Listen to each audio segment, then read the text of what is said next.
اللہ تعالیٰ ارشاد فرماتا ہے ان اللہ و ملائکتہ یصلون علی النبی، بے شک اللہ تعالیٰ اور اس کے فرشتے نبی کریم صلی اللہ علیہ وسلم پر درود و سلام بھیجتے ہیں۔ یہ اس جملے کا ترجمہ ہے۔ یاد رکھیں پہلی بات اس آیت کے حوالے سے کہ اللہ تعالیٰ کا حضور پر درود بھیجنے کا کیا مطلب ہے؟ کیا وہ مفہوم اور معنی جو ہمارے ذہن میں آتا ہے درود کا، سلام کا، اللہ تعالیٰ بھی اسی طرح درود بھیجتا ہے یا اس کا انداز کوئی اور ہے؟ جب درود اور صلات کی نسبت اللہ کی طرف ہوگی تو اس کا کوئی اور معنی اور مفہوم ہوگا۔ یہ سب سے پہلی بات ہے جو آپ نے سمجھنی ہے۔ تو اس سلسلے میں اہل علم اور اہل عقل، شعور رکھنے والے، دین کا فہم رکھنے والے، انہوں نے بڑی تفسیریں کی ہیں، بڑی باتیں کی ہیں، بڑے بڑے اقوال نقل کی ہیں۔ اس کا یہ بھی مطلب ہے، اللہ تعالیٰ کے درود بھیجنے کا یہ بھی مطلب ہے، یہ بھی مطلب ہے، یہ بھی مطلب ہے۔ لیکن سب سے زیادہ بہترین بات جو اس بات کا سوال کا جواب ہے وہ صرف ایک ہے، اور سب سے زیادہ صحیح اور تحقیق کے زیادہ قریب وہ بات ہے جو امام بخاری نے بخاری شریف میں نقل فرمائی ہے کہ اللہ تعالیٰ کے درود بھیجنے کا کیا مطلب ہے۔ بے شک اللہ درود بھیجتا ہے، اللہ کے درود بھیجنے کا کیا مطلب ہے؟ وہ تسبیح لے کے نعوذ باللہ بیٹھا ہے، وہ ذکر و اذکار کیا کر رہا ہے، اس کے درود بھیجنے کا کیا مطلب ہے؟ جو اس نے خود اس آیت میں کہا ہے کہ میں اور میرے سارے فرشتے درود بھیجتے ہیں۔ اللہ کے درود بھیجنے کا مفہوم کیا ہے؟ تو سب سے زیادہ صحیح اور بہتر بات وہ ہے جو امام بخاری نے بخاری شریف میں نقل کی، اور وہ کیا ہے؟ فرمایا مانا صلاۃ اللہ تعالی علیہ ثناؤہ عند الملائکہ، اللہ کے اپنے نبی پر درود بھیجنے کا مطلب یہ ہے کہ اللہ فرشتوں کو جمع کر کے اپنے نبی کی ثنا کرتا ہے، اپنے نبی کی عظمت اور رفعت کا بیان فرماتا ہے۔ ثناؤہ، اللہ ثنا خوانی کرتا ہے، تعریف کرتا ہے، میرا نبی ایسا ہے، میرا محبوب ایسا ہے، اس کی سیرت ایسی ہے، اس کا اخلاق ایسا ہے، اس کا حلیہ ایسا ہے، اس کا حلیہ ایسا ہے، اس کا خلق ایسا ہے، اس کا خلق ایسا ہے، اس کو میں نے ایسے بنایا، اس کی عظمت یہ ہے، اس کے معجزات یہ ہیں، اس کی کرامت یہ ہے، اس کا اختیار یہ ہے، اس کی شان یہ ہے۔ اللہ فرشتوں کے مجمع میں اپنے نبی کی عظمت بیان کرتا ہے، مدح بیان فرماتا ہے، ثنا خوانی کرتا ہے۔ اللہ کے درود بھیجنے کا یہ مطلب ہے، اور یہ سب سے زیادہ بہتر ہے۔ یہی بات بخاری شریف میں آئی ہے۔ جب یہ بات طے پا گئی کہ اللہ تعالیٰ کے درود بھیجنے کا کیا مطلب ہے، اپنے نبی کی ثنا خوانی، تعریف بیان کرنا، طے پا گیا نا، وہ کوئی تو ہمارے ذہنوں میں باقی جتنے بھی مفہوم تھے وہ نکل گئے۔ اور فرشتوں کا درود بھیجنے کا کیا مطلب ہے؟ فرمایا فرشتے دعا کرتے ہیں اللہ سے، اے اللہ جو تو اپنے نبی کی ثنا، نعت، مدح، بیان عظمت، بیان رفعت کرتا ہے ازل سے اور کر رہا ہے، ہمیں بھی اس میں شامل فرما، اور تو اور بیان فرما، اور بیان فرما، اور ہمیں سنا تیرا محبوب کیسا ہے، اور ہمیں سنا۔ یہ فرشتوں کے درود بھیجنے کا مطلب ہے، اور آخر میں پتہ چلے گا ہمارے درود بھیجنے کا کیا مطلب ہے۔ اب بھی گرامر میں دو جملے ہوتے ہیں، ایک ہوتا ہے جملہ اسمیہ، میں آپ کو آسان کر کے بتاؤں گا، بات سمجھ میں آئے گی انشاءاللہ۔ ایک ہوتا ہے جملہ فعلیہ۔ یہ آیت جو اللہ نے فرمائی نا کہ اللہ اور اس کے فرشتے درود بھیجتے ہیں نبی پر، یہ جملہ اسمیہ ہے، جملہ فعلیہ نہیں۔ جملہ فعلیہ کیا ہوتا ہے؟ وہ جملہ، وہ بات، وہ کام جس کا کسی نہ کسی زمانے سے اس کا تعلق ہو، اور آپ کو علم ہے 3 قسم کے زمانے، گزر گیا تو ماضی ہے، موجود ہے تو حال ہے، آنے والا ہے تو وہ مستقبل ہے۔ جملہ فعلیہ اس کو کہتے ہیں کہ کوئی بھی ایسا کام جس کا تعلق ان 3 زمانوں میں سے کسی ایک کے ساتھ ہو، جو تینوں زمانوں میں سے کسی ایک کے ساتھ اس کا تعلق نہیں ہے، وہ جملہ فعلیہ نہیں ہے۔ مثلا کوئی کام جو آپ نے، مثلا کوئی کہتا ہے کھانا کھایا تھا، اس کا مطلب کھانا کھایا تھا، اس کا تعلق ماضی کے ساتھ ہے، کھا چکے اب نہیں کھا رہے ہیں۔ کوئی کہتا ہے کھانا کھا رہا ہوں، اس کا مطلب ہے اس کا تعلق موجودہ اور حال کے ساتھ ہے، اب یہ کھانا کھا رہے ہو اور کام کر رہے ہو، پہلے نہیں کر رہے تھے، بعد میں نہیں کریں گے، اس کا تعلق اسی کے ساتھ ہے۔ جملہ فعلیہ وہ ہوتا ہے جس میں کسی کام کا تعلق کسی ایک زمانے کے ساتھ ہوتا ہے، دوسرے کے ساتھ نہیں ہوتا۔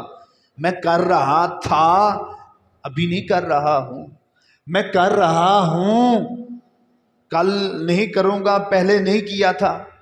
بات سمجھ آ گئی؟ لیکن جملہ اسمیہ وہ ہوتا ہے جس کا تعلق کسی ایک زمانے کے ساتھ نہیں ہوتا، نہ ماضی کے ساتھ، نہ حال کے ساتھ، نہ مستقبل کے ساتھ۔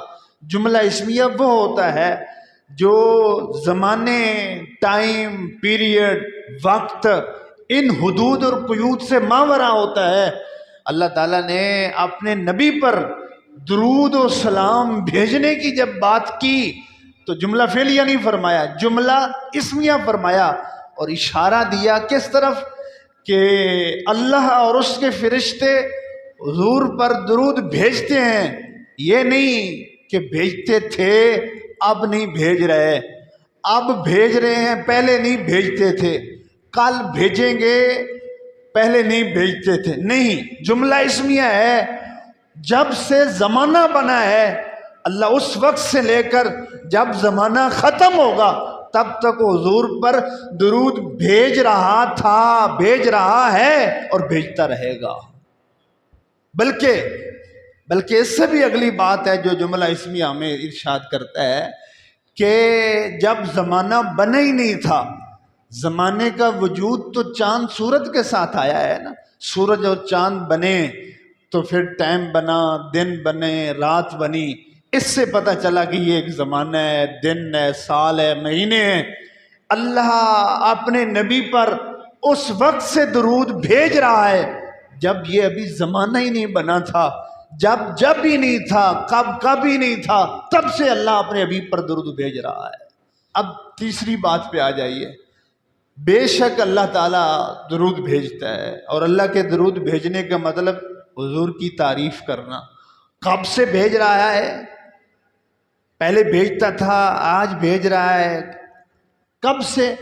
جب سے کچھ بھی نہیں تھا تب سے بھیج رہا ہے، بھیجتا رہے گا قیامت تک، اور اس کے بعد تک اللہ تعالیٰ، اس کے بعد اللہ تعالیٰ نے فرمایا میرے فرشتے، ملائکہ، ایک ہوتا ہے ملائکہ، ایک ہوتا ہے ملائکۃ ہو، سمجھ آ رہی ہے؟ ایک ہوتا ہے ملائکہ، تتنزل علیہم الملائکہ، وہ ملائکۃ ہو نہیں ہے۔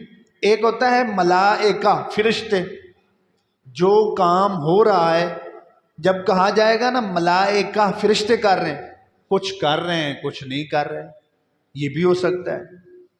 اور جب کہا جائے نا ملائکۃ ہو، اس کا مطلب ہوتا ہے اللہ نے کائنات میں جتنے بھی فرشتے پیدا کیے ہیں، جس کو آپ فرشتہ کہیں گے وہ حضور پر درود بھیجتا نظر آئے گا، اور جو حضور پر درود نہیں بھیجتا وہ فرشتہ ہی نہیں ہے۔ ملائکۃ ہو کا یہ مطلب ہے کہ اللہ کے سارے فرشتے حضور پر درود بھیج رہے ہیں۔ حالانکہ جتنے بھی اللہ کے فرشتے ہیں ان کی ڈیوٹیاں مختلف ہیں۔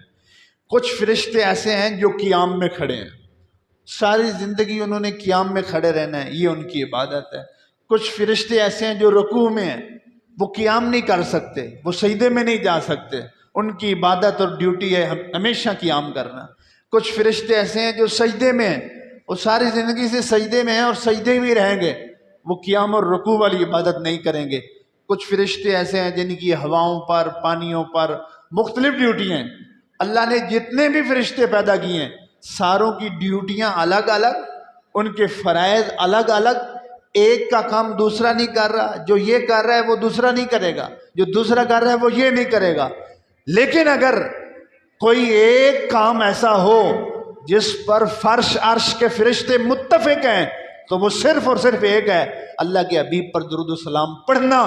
سارے فرشتے ان کی ڈیوٹیاں مختلف، کام مختلف، لیکن جب حبیب پر درود کی باری آتی ہے تو سارے فرشتے متفق ہوتے ہیں اور حضور پر درود و سلام بھیجتے ہیں۔ ان اللہ وملائکتہ یصلون علی النبی۔ اب اس سے آپ اگلی بات دیکھیں کہ اللہ تعالیٰ اور اس کے فرشتے درود بھیجتے ہیں۔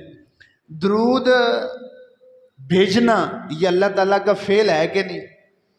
توجہ سے میں آپ کو ایک بات سمجھانے لگا۔ جو اللہ کا عمل ہوتا ہے، جو اللہ کا فعل ہوتا ہے، جو وہ ہمیشہ سے کر رہا ہے، اس کو کہتے ہیں اللہ کی سنت، سنت الہیہ، سنت الہی۔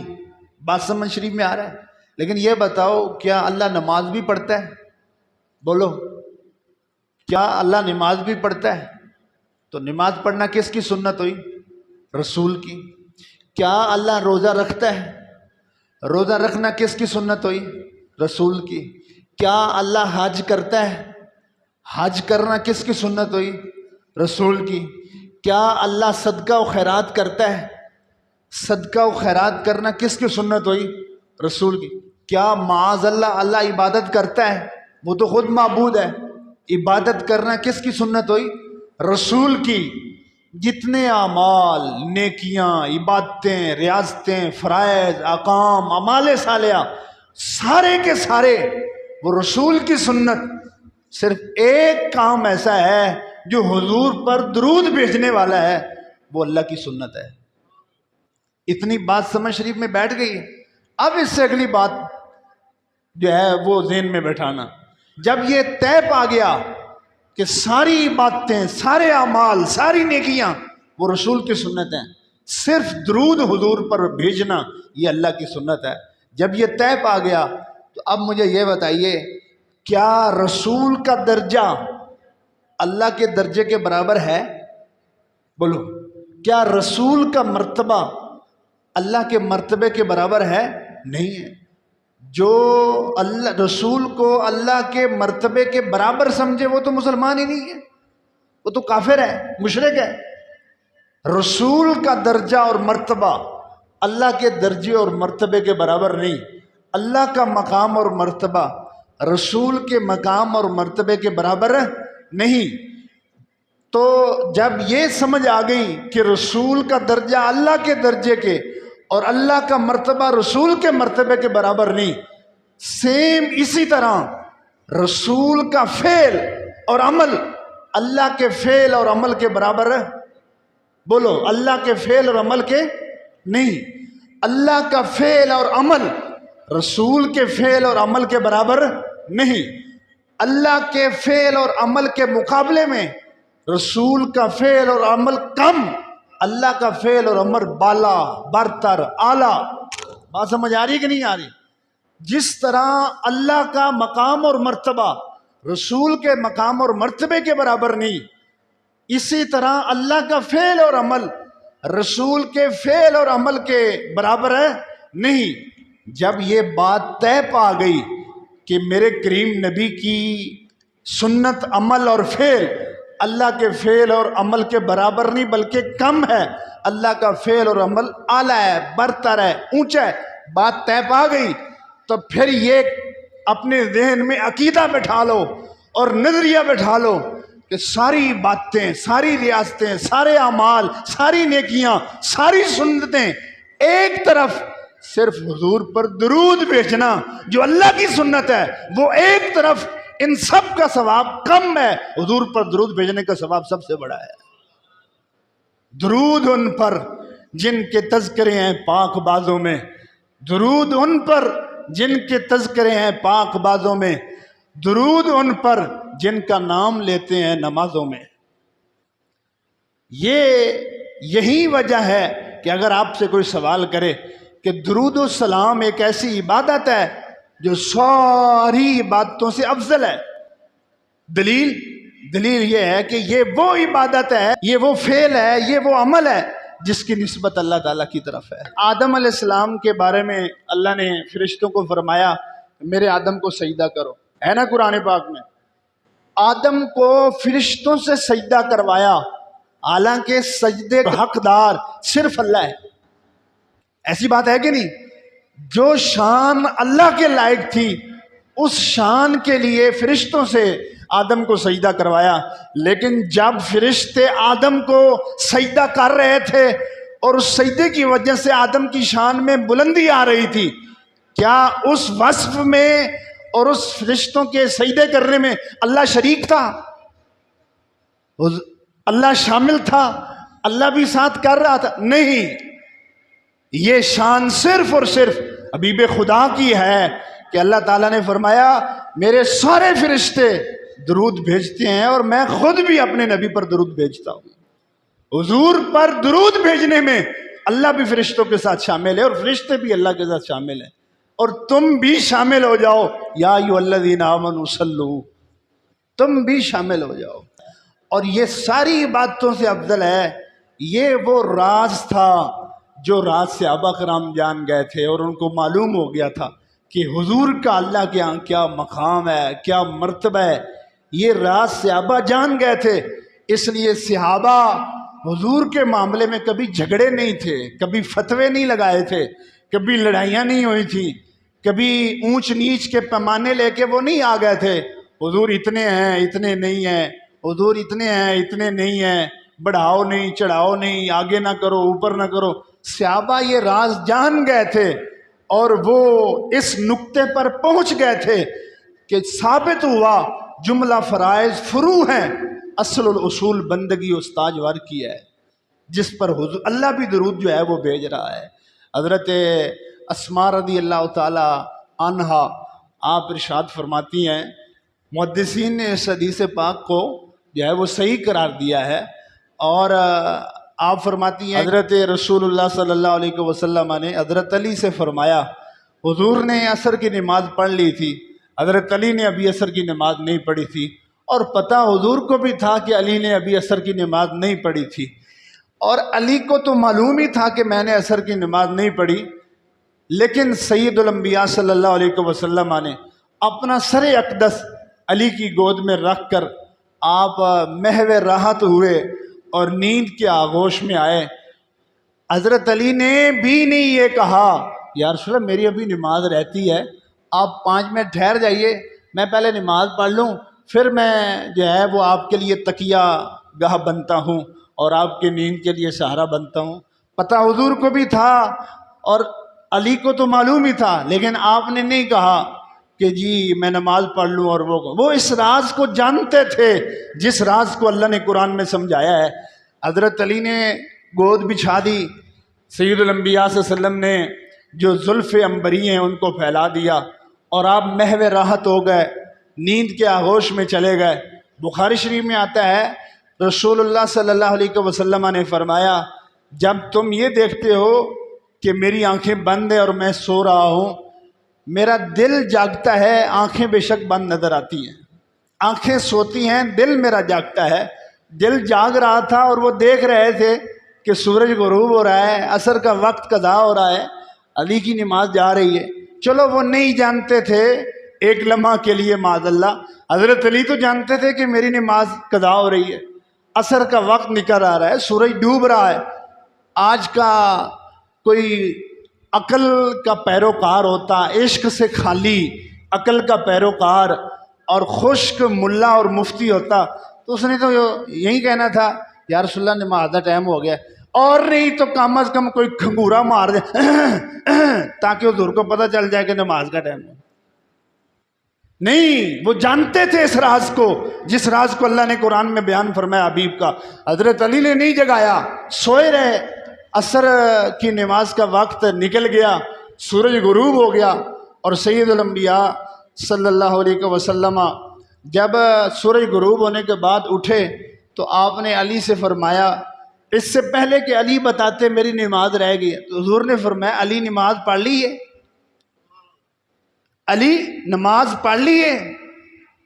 کہنے لگے یا رسول اللہ صلی اللہ علیہ وسلم میں نے تو نہیں ابھی تک ادا کی، اور سورج غروب ہو گیا ہے، تو وہ نماز کیسے قضا ہو جو حضور کی نیند پر قربان ہوئی ہے؟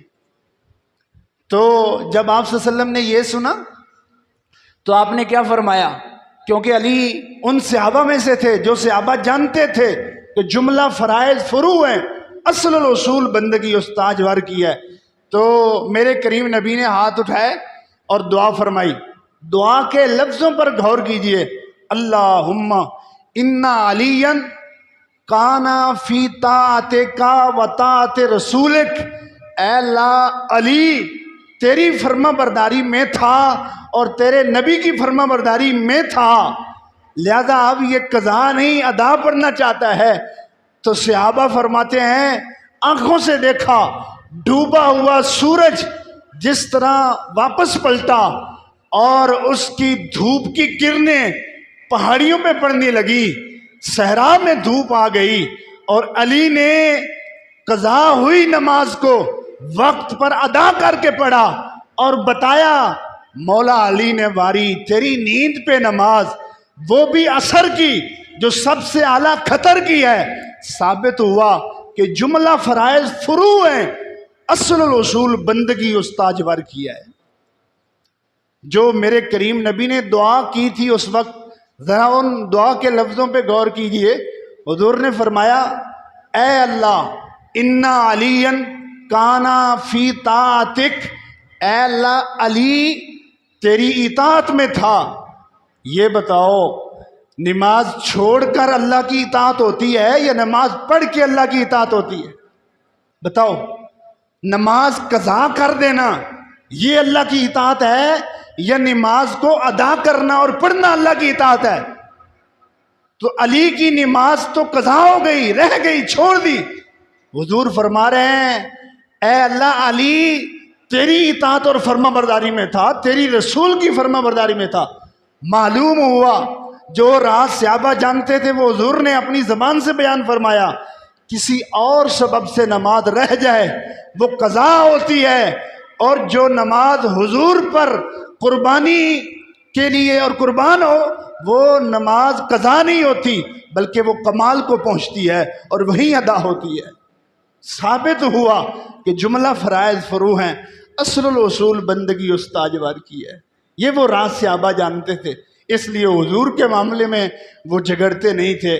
بخاری شریف میں آتا ہے ایک صحابی ایسے تھے جب نماز کا ٹائم ہوتا تو وہ دائیں طرف کھڑے ہوتے تھے، ان کی عادت شریف تھی کہ دوران نماز وہ دائیں طرف کھڑے ہوتے تھے، اور دائیں طرف کھڑے ہونے میں راز کیا تھا کہ دوران نماز قیام میں نگاہیں سجدہ گاہ پر ہونی چاہیے، لیکن وہ دوران نماز قیام میں ان کی نگاہیں سجدہ گاہ پر ہونے کی بجائے نگاہ مصطفیٰ اور چہرہ مصطفیٰ پر پڑتی تھی۔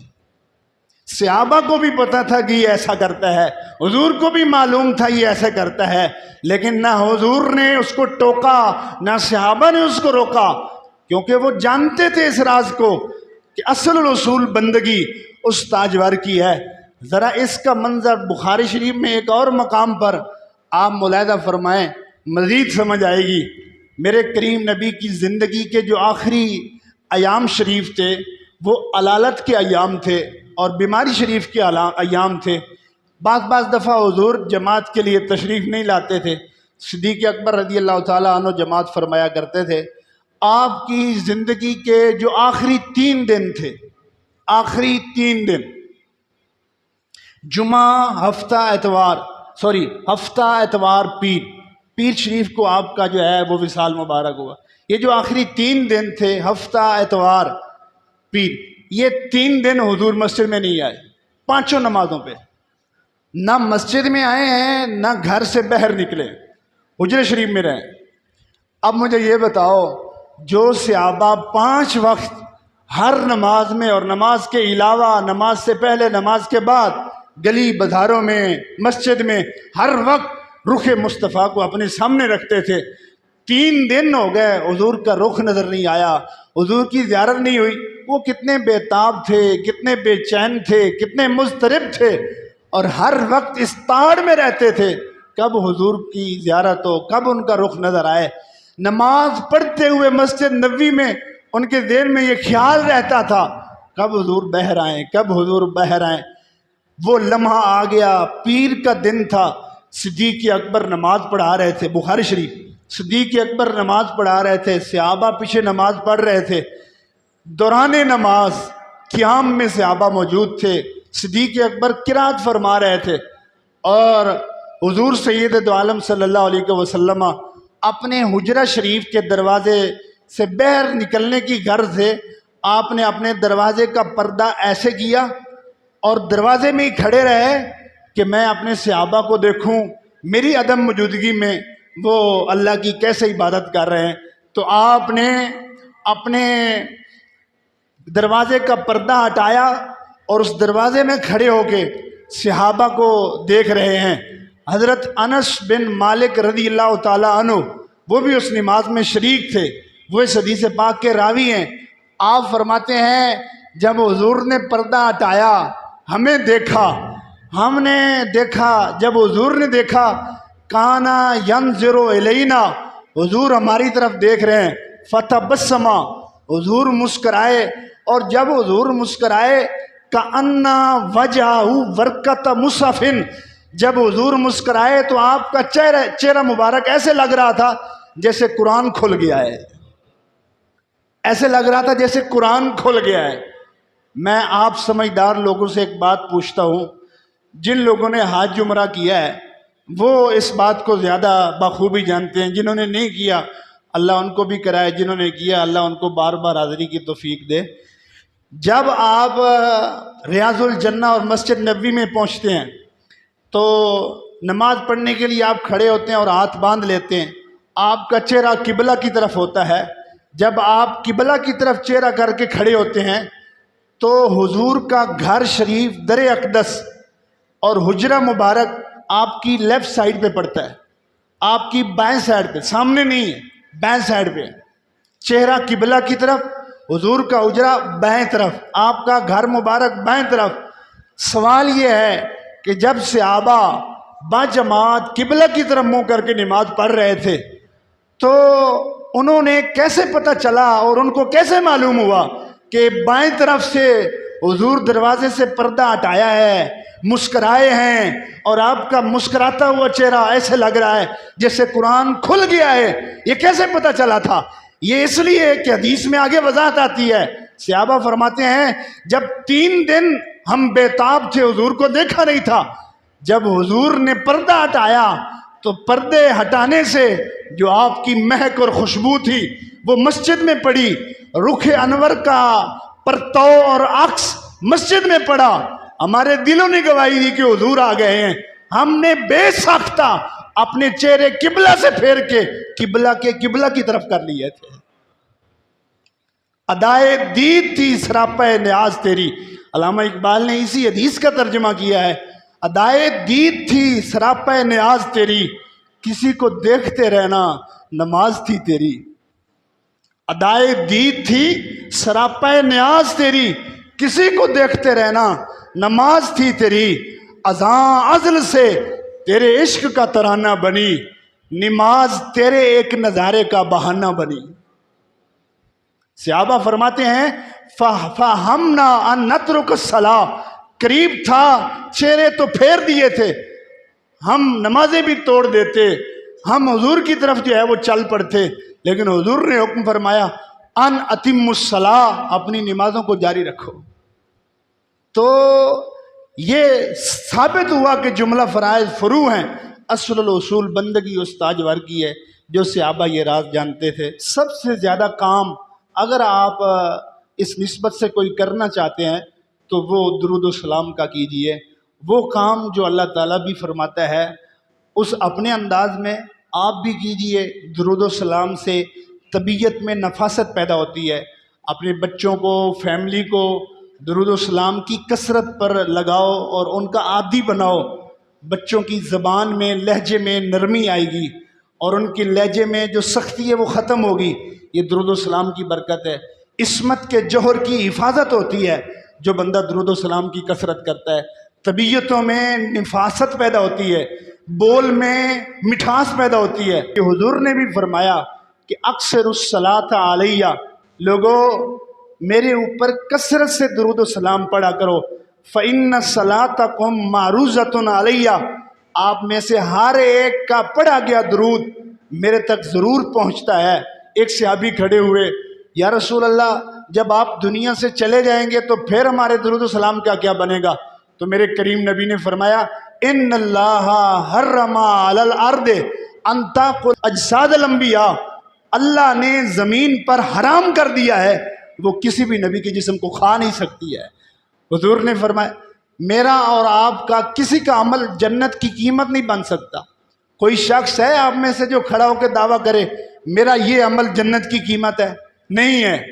اتنے عمل نہیں ہے کہ ہم جنت کی قیمت بن سکیں. لیکن ایک امید ہر ایک کے دامن میں ہے اور وہ حضور کی شفاعت کی ہے. ہر ایک اس امید میں آنکھیں بند کرتا ہے دنیا موت کے وقت دنیا سے جاتے ہوئے حضور کی شفاعت میں سے حصہ مل جائے، خیرات مل جائے. حضور سے بھی پوچھ لیجئے یا رسول اللہ قیامت کے دن میدان معاشر میں جب آپ اپنی شفاعت کی خیرات بانٹ رہے ہوں گے تو سب سے زیادہ نظر کرم کس پر آپ کی پڑے گی؟ تو میرے کریم نبی نے فرمایا ان اول الناس بی یوم القیامہ اکثرهم صلاۃ علیہ، تم میں سے جو سب سے زیادہ میرے اوپر درود و سلام کی کثرت کرتا ہے قیامت کے دن سب سے زیادہ وہ میری نظر کرم میں آئے گا.